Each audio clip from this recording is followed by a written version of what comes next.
Hello, this is Ukraine on Air. My name is Kristina Stricher with the latest news. In the Kharkiv region, Russian troops continue to form a strike group near Izum. According to the General Staff of the Armed Forces of Ukraine, they are getting ready for an offensive in the direction of Barvinkovo, Kharkiv region, and Slovyansk, Donetsk region. Russian troops keep shelling the Kharkiv region in a chaotic manner. Oleg Syniehubov, the head of the Kharkiv Regional Military Administration, said that the city of Kharkiv and other populated areas in the region, Derhachi, Barvinkove, Balaklia and Chuhuiv, had been shelled. 12 people had been killed as a result of the shelling over the past 3 days. In Vuhledar, Donetsk region, Russians fired artillery at a humanitarian aid distribution site, killing 2 people and injuring 5 more. Russia also continues its pattern of shelling civilians in the south of Ukraine. On the 4th of April, the Russian military fired cluster munitions at Mykolaiv. As a result of the shelling, 10 civilians were killed, including 1 child. A total of 61 people were wounded.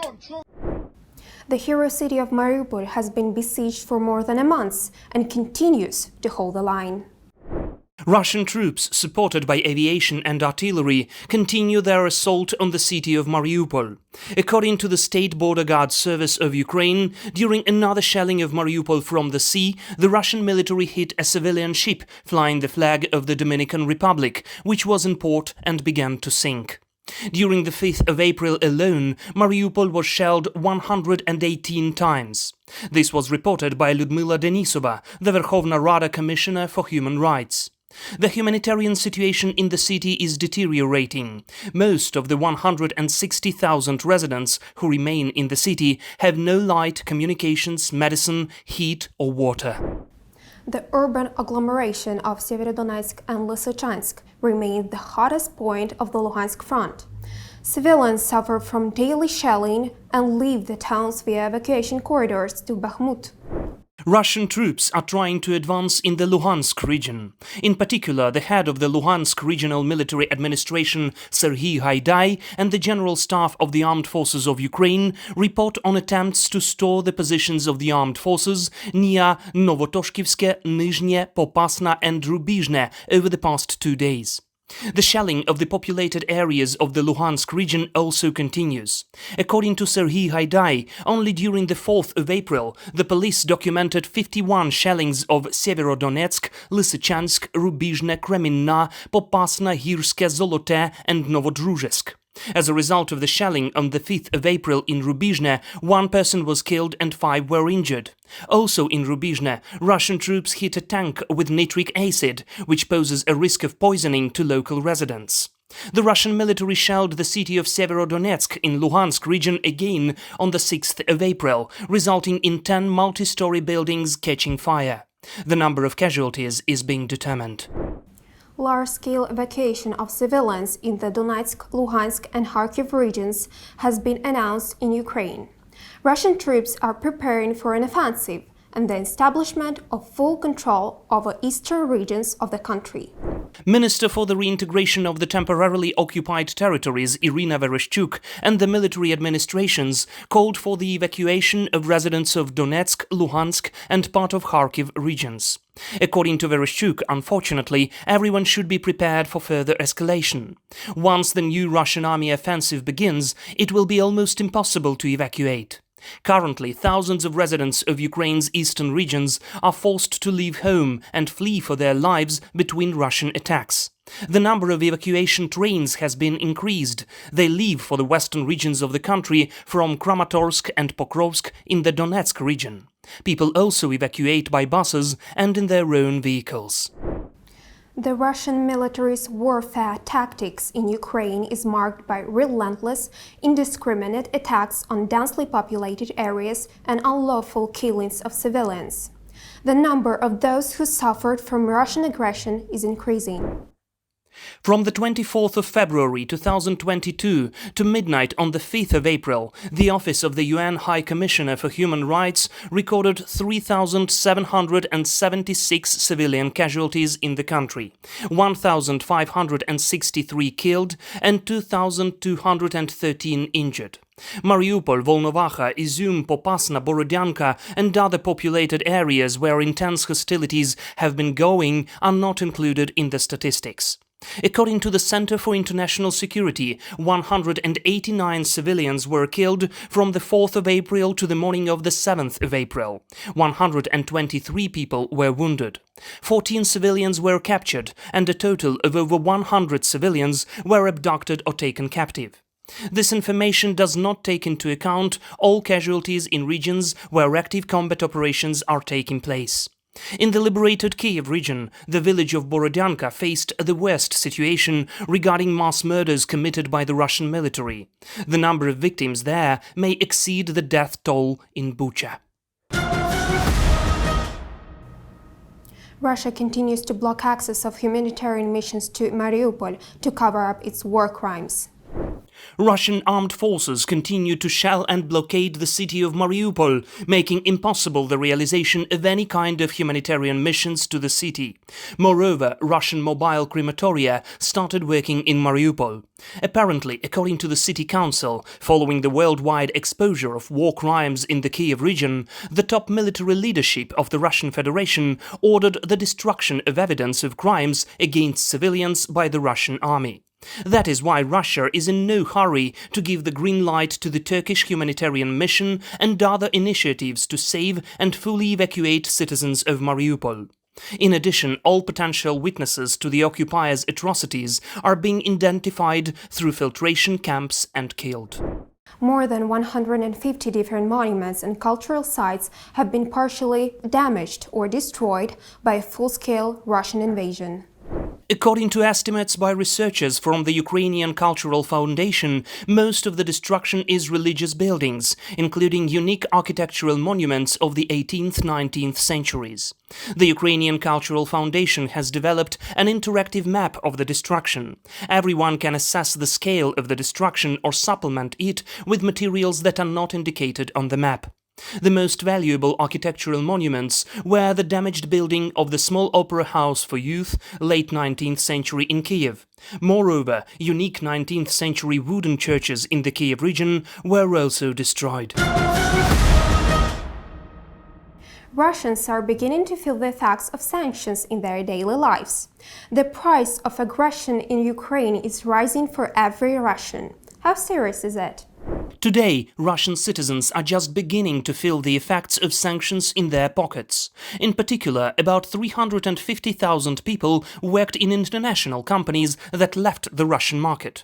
Moreover, disruption of economic supply chains will shut down many enterprises, which will lay off nearly 500,000 more Russians, according to the BBC. The crisis will hardest hit the poor in any scenario. In the first week of the war, inflation in Russia was 2.2%, and in the second 2.1%. According to the British analytical company Capital Economics, inflation in annual terms will approach 18% by April. Already, not only equipment and cars are becoming more expensive, but also food.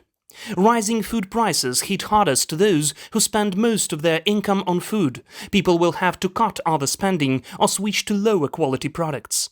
There are no exact data on the growth of food inflation yet, but it will grow. Furthermore, on the 4th of April, Russia made payments on its external debt in rubles. However, the European Union and the United States do not recognize Russia's right to make payments in their national currency. So now Russia has two options. The first is to pay the external debt from internal foreign exchange reserves through Gazprom Bank. The bank fell only under sectoral sanctions that allow transactions in foreign currency. The second one, Russia will be forced to declare a financial default. It is difficult to make forecasts, but now the Russian Federation, through their media, is pushing the idea that a default is not so bad. Russian invasion of Ukraine has caused a major increase in prices for sunflower oil. Ukraine is one of the biggest exporters of the sunflower oil in the world, and the invasion makes production of sunflower oil in sufficient quantity very possible. Russia's invasion of Ukraine has caused a worldwide shortage of sunflower oil that has in turn pushed prices of other edible oils to record highs, hitting food makers and consumers already grappling with inflation. Ukraine is a major producer of sunflower oil, making up over 47% of the world's exports, according to research firm Mintek. The shortage of Ukrainian sunflower oil has triggered a domino effect that underscores how interconnected global commodity markets are, pushing up the price of other oils produced elsewhere, including those not ordinarily considered substitutes for sunflower oil. Global sunflower oil prices were up 44% at the end of March compared with a year earlier, while rapeseed oil had risen 72%, according to market data firm Mintek Ltd. The price of soybean oil is up 41%, palm oil has gained 61%, and olive oil is 15% higher. On the 5th of April, the United Nations Security Council met to discuss the Bucha massacre. The meeting was convened by the United Kingdom, which now holds the presidency of this UN body. The meeting of the Security Council on the 5th of April began with speeches of the UN representatives. Secretary-General Antonio Guterres declared that the war in Ukraine is one of the greatest challenges ever to the international order. He also acknowledged that he would never forget the horrifying images of civilians killed in Bucha.